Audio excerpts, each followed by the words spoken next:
মিনহাস এই মুহূৰ্তৰ আটাইতকৈ গুৰুত্বপূৰ্ণ খবৰ লৈ আহিবৰ কাৰণে চেষ্টা কৰিছো। পূজাৰ পিছতে সাধাৰণ জনতাক পুনৰ মাধমাৰ খুদাব ৰাজ্য চৰকাৰে আৰু ইতিমধ্যে গুৱাহাটী চিকিৎসা মহাবিদ্যালয়ৰ পিছতে এইবাৰ যোৰহাট চিকিৎসা মহাবিদ্যালয়ত কেইবাটাও চিকিৎসা সেৱাৰ মাচুল বৃদ্ধি কৰাৰ সিদ্ধান্ত গ্ৰহণ কৰিছে যোৰহাট মেডিকেল কলেজৰ কৰ্তৃপক্ষই আৰু ইতিমধ্যে কেইবাটাও চিকিৎসা সেৱাৰ মাচুল বৃদ্ধি কৰাৰ কথা ঘোষণা কৰিছে সংবাদ মেল যোগে। 600 টকাৰ পৰা মাচুল বৃদ্ধি কৰি প্ৰায় 6000 টকা পৰ্যন্ত বৃদ্ধি কৰিছে যোৰহাট চিকিৎসা মহাবিদ্যালয়ৰ কৰ্তৃপক্ষই আৰু এই কথা ঘোষণা কৰিছে ইতিমধ্যে সংবাদ মেল যোগে কৰ্তৃপক্ষই। এই মুহূৰ্তত সবিশেষ আপোনালোকৰ বাবে লৈ আহিবৰ কাৰণে চেষ্টা কৰিছো। এটা গুৰুত্বপূৰ্ণ খবৰ, সাধাৰণ জনতাৰ মূৰত পুনৰ মাধমাৰ। পূজাৰ পিছত বৃদ্ধি পাব যোৰহাট মেডিকেল কলেজত মাচুল। আটাইতকৈ গুৰুতৰ অস্ত্ৰোপচাৰৰ বাবে পূৰ্বৰ 600 টকাৰ বিপৰীতে দিব লাগিব 6000 টকা। কম গুৰুতৰ অস্ত্ৰোপচাৰৰ বাবে পূৰ্বৰ 600 টকাৰ বিপৰীতে দিব লাগিব এতিয়াৰে পৰা 3000 টকা। এই নিয়ম কাৰ্যকৰী হ'ব পূজাৰ পিছৰে পৰা। লেপাৰস্কোপিক অস্ত্ৰোপচাৰৰ বাবে 3000 টকাৰ পৰা 5000 টকালৈ বৃদ্ধি কৰা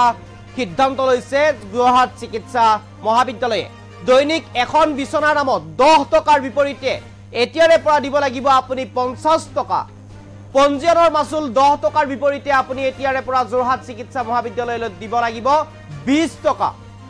পেইং কেবিনেটো ইতিমধ্যে বঢ়াইছে পূৰ্বতকৈ অধিক মাচুল। এই কথা ঘোষণা কৰিছে যোৰহাট চিকিৎসা মহাবিদ্যালয় কৰ্তৃপক্ষই। এক প্ৰকাৰ যেন সাধাৰণ জনতাৰ ওপৰত পুনৰ মাধমাৰ খুদাইছে। গুৱাহাটী চিকিৎসা মহাবিদ্যালয়ত কেইবাটাও চিকিৎসা সেৱাৰ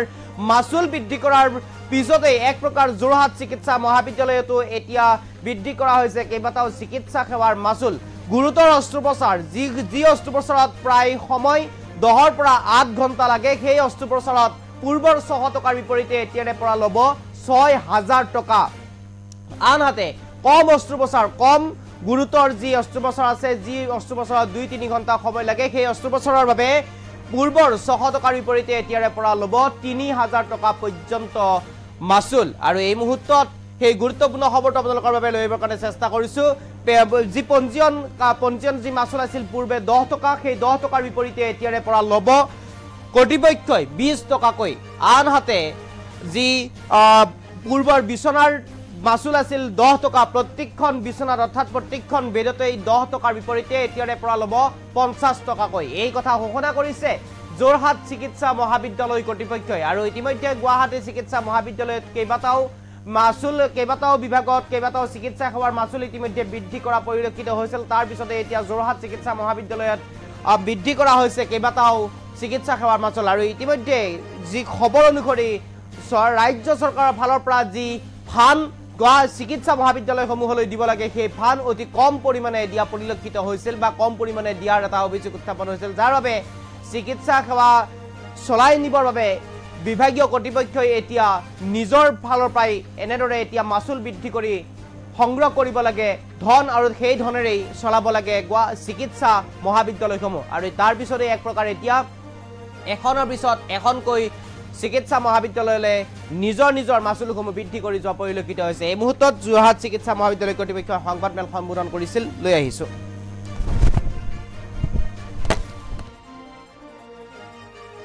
আমাৰ বাঢ়িব, মই কৈছোঁ যে বেড চাৰ্জাৰীটো ভাবিব আমি,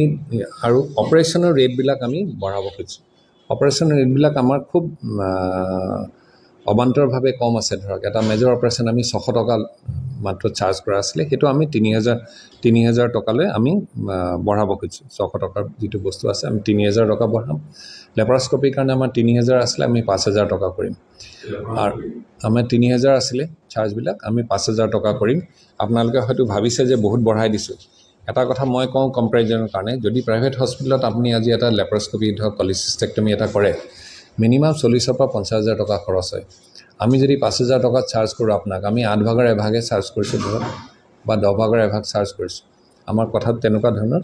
আৰু কিছুমান আমি খুব যিকেইটা মেজৰ অপাৰেশ্যন ধৰক, এতিয়া আমাৰ 8 ঘণ্টা 10 ঘণ্টাৰ লগে কিছুমান অপাৰেশ্যন কৰিব লগা হয়, ডাঙৰ অপাৰেশ্যন, সেইটোৰ ক্ষেত্ৰত আমি চাৰ্জ 6000 টকা কৰিম ধৰক। সেইটো কাৰণ এনেকুৱা ধৰণৰ চাৰ্জ যদি আপুনি 600 টকাই আছিলে আমাৰ কোনো ডিফাৰেঞ্চ নাই এইবিলাক আগতে 6000 মানে সেইকেইটা খুব ডাঙৰ সাৰ্জাৰী যিকেইটা ধৰক আপোনাৰ 5 কিছুমান আমাৰ সাৰ্জাৰী থাকে ধৰক দিনটোত এটাই কৰিব পাৰি এনে আমি যদি 4টা 5টা কৰিব পাৰি সেইটো এটাই কৰিব পাৰি আৰু এইবিলাকৰ ৰেট যদি আপুনি এপলো বা হস্পিটেলত যায় অপাৰেশ্যন সাৰ্জাৰী 1.5 লাখ টকা লয় তেনেকুৱা সাৰ্জাৰী আমি মাত্ৰ 6000 ৰাখিব খুজিছোঁ আৰু আমি কতোৱে কোনো ধৰণৰ আমি বঢ়াব খোজা নাই আমি আপোনাক কৈছোঁ ৰেজিষ্ট্ৰেশ্যন আমি 10 পৰা 20 টকা কৰিছোঁ বেড চাৰ্জটো আমি 50 টকা ৰাখিছোঁ আৰু খালি সাৰ্জাৰী ফিজ আমি অকমান বঢ়াইছোঁ সিমিলাৰলি পেইন কিমিনত ধৰক গাইনি পেইন কিমিন কেইটামান আছে গাইনি পেইন কিমিনত সিজাৰিন কৰিলে আমাৰ তেনেকুৱা যেটো ৰেট আছিল 15 পৰা আমি একেই 3000 টকা ৰাখিছোঁ বড়োৱা নাই পেইন কিমিনত আৰু নৰ্মেল ডেলিভাৰী যিখিনি পেইন কিমিনত আছে হেতু 1000 টকা হ'ব বাকি আমি একোতে আমি ৰেট বঢ়োৱা নাই আৰু হয়তো এনেকুৱা কথা এটা আপোনালোকে উঠিব পাৰে যে দুখীয়া ৰাইজে কি কৰিব এতিয়া দুখীয়া ৰাইজেটো ধৰক আমি এটো সকলোখিনি ফ্ৰীয়ে দিওঁ ৰাইজৰ কাৰণে কাৰণ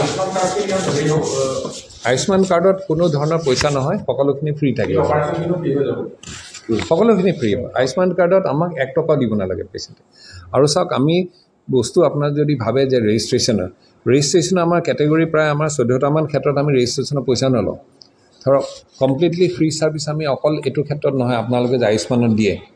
গতিকে ধৰক এনেকুৱা এটা কথা আমাৰ আছে যদি ধৰক আমাৰ ষ্টুডেন্ট বিলাকটো আমি ফ্ৰী দিওঁ হেতু বেলেগ কথা তাৰ বাদে ধৰক আমাৰ যে PMJY কেছত আমি পইচা নলওঁ GSSK প্ৰেগনেন্সি গৰ্ভৱতী মানুহে আমাৰ 1 টকাও দিব নালাগে কোনো ক্ষেত্ৰতে থেলাসেমিয়া কেছত আমি 1 টকাও দিব নালাগে সকলো ক্ষেত্ৰত ART পেশেন্ট যদি HIV পেশেন্টক আমি 1 টকাও দিব নালাগে তেনেকে DEC RBSK পেশেন্ট আমাৰ একো পইচা নিদিয়ে নিউবৰ্ন বেবী হলে এবছৰলৈকে আমি 1 টকা দিব নালাগে আৰু ধৰক আপোনাৰ অৰফেন যদি চিলড্ৰেন হোমৰ পৰা তেনেকে পঠায় অৰফেনক আমি বিনা পইচাই চিকিৎসা দিওঁ জেলৰ পৰা যদি কয়দি হিচাপে বা চিকিৎসা আনে তাত আমি বিনা পইচাই চিকিৎসা দিওঁ জাপানিজ এনকেফেলাইটিছ বা AES হলে আমি বিনা পইচাই চিকিৎসা দিওঁ তেনেকে সেন্ট্ৰেল গভৰ্নমেন্টে যিখিনি আৰ্মি এক্স আৰ্মি এৰি আছে তাৰ কাৰণে আমি বিনা পইচাই চিকিৎসা দিওঁ ইলেকশ্যন ডিউটিত থকা অফিচিয়েল ধৰক বিনা পইচাই চিকিৎসা দিওঁ আৰু ক'বলৈ গ'লে তেতিয়াহ'লে আমাৰ পইচা দিয়া মানুহ একেবাৰে কমেই গতিকে ৰেটটো আমি সেইকাৰণে ভাবিবলৈ ঠিক কৰিছোঁ যাতে আমাৰ এক্সেল দুখীয়া মানুহৰ বা হেৰি কাৰণে কাৰো গাত এইটো কাম নকৰে তাৰ বাদে আমি একো ক্ষেত্ৰতে কৰিব খোজা নাই আৰু ইয়াৰ লগতে আমি সুবিধা পাইছোঁ যেতিয়া মই আপোনালোকক আৰু এটা অনুৰোধ জনাওঁ ৰাজ্যৰ জ্ঞাতাৰ্থে যে এইখনটো চৰকাৰী অনুষ্ঠান ৰাজ্যৰ অনুষ্ঠান আমি যথেষ্ট চেষ্টা কৰোঁ সাফ চিকুণকৈ ৰাখিবলৈ বা ভালকৈ চলাবলৈ কিন্তু প্ৰায়ে দেখা যায় ধৰক আমাৰ মানুহে য'তে ত'তে ইয়াতে বস্তু পেলায় বস্তু মানে য'তে ত'তে পেলায় পিকায় ধৰক পাছত ইভেন লিফ্টৰ ভিতৰতো পিকায় গোটেইখিনি পেলায় তাত গতিকে আমাৰ এইখিনি কিছুমান আছে ধৰক এতিয়া আমাৰ টয়লেট ব্লক হয় আজি মানুহে কমপ্লেইন কৰে যে বাথৰুম লেতেৰা টয়লেট ব্লক হৈছে সদায় ক্ষেত্ৰত আমি টয়লেটৰ পৰা ধৰক মটৰ বটল উলিয়াব লগা হয় প্লাষ্টিকৰ বটল উলিয়াব লগা হয় কাৰোবাৰ জিন পেণ্টৰ টুকুৰা পাইছোঁ সব ধৰণৰ এতিয়া এইবিলাক কথাটো ধৰক আমি ডক্টৰ নাৰ্ছ বা আমাৰ ইয়াৰে কৰ্মীয়ে নকৰে গতিকে এটা অনুৰোধ জনাই এইটো নিজৰ অনুষ্ঠান যদি অকমান যত্ন লৈ থাকে তেতিয়াহ'লে আমাৰ সকলোৰে কাৰণে ভাল হয় আপোনালোকৰ কাৰণে ভাল হ'ব আৰু সুবিধাটো আমি ৰাইজক দিওঁ ৰাইজে যদি নিজৰ অনুষ্ঠান এটা যত্ন নলয় তেতিয়াহ'লে এইটো নহ'ব আৰু আমাৰ ধৰক বিল্ডিঙৰ ক্ষেত্ৰত জানে যে টপ ফ্ল'ৰত এটা বন্ধ কৰিলে গোটেই লাইনটোৱে বন্ধ হৈ যায় গ্ৰাউণ্ড ফ্ল'ৰত এটা বাথৰুম কিবা এটা বেয়া হ'লে গোটেই লাইনটোৱে বেয়া হৈ যায় গতিকে আমি এইবিলাকত যথেষ্ট অসুবিধা পাই থাকোঁ সদায় দেখি আছোঁ সেইকাৰণে আপোনালোকৰ ওচৰত এটা অনুৰোধ জনাওঁ ৰাইজৰ কাৰণে যাতে এই বস্তুটো সাধাৰণতে অকমান চকু দি চাই নিজৰ অনুষ্ঠান নিজে যত্ন ল'লে তেতিয়াহ'লে আমি ইয়াৰ পৰা আৰু আশা কৰোঁ বহুত ভাল কৰিব পাৰিম আমি এই সৰু সৰু কথাবিলাকত মনোযোগ নাথাকিলে আমি চিকিৎসা ক্ষেত্ৰত ধৰক আৰু আগুৱাই যাব পাৰিম এইটোৱে আপোনালোকৰ ওচৰত মোৰ বিনম্ৰ প্ৰাৰ্থনা আমাৰ বাঢ়িব মই কৈছোঁ যে বেড চাৰ্জাৰীটো ভাবিব আমি আৰু অপাৰেশ্যনৰ ৰেটবিলাক আমি বঢ়াব খুজিছোঁ অপাৰেশ্যনৰ ৰেটবিলাক আমাৰ খুব অবান্তৰভাৱে কম আছে ধৰক এটা মেজৰ অপাৰেশ্যন আমি 600 টকা মাত্ৰ চাৰ্জ কৰা আছিলে সেইটো আমি 3000 টকালৈ আমি বঢ়াব খুজিছোঁ 600 টকাৰ যিটো বস্তু আছে আমি 3000 টকা বঢ়াম লেপাৰস্কপিৰ কাৰণে আমাৰ 3000 আছিলে আমি 5000